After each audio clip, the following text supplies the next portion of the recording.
Kaya na ate, tapos na yung operation ni Mami. Baka naman pwede mo na siyang tanungin kung totoo talaga ang punsi ate Celine. Oo, naghahanap lang ako ng tamang timing. Pero yun naman talaga yung bala ko eh. Natakot ka ba?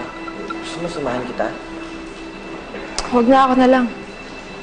Si ate, basta huwag mo nang patagalin ha. Baka naman si ate Celine.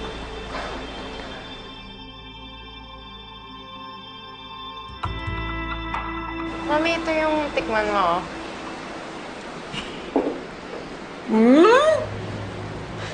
Ba, masarap ah. Magaling ka na talaga magluto. Sarap naman nun. Ay, you know what I realized? Wala pa akong Christmas gifts para sa inyo.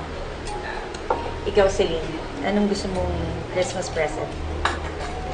Mami naman, alam mo, enough na itong kasama ka namin ngayon.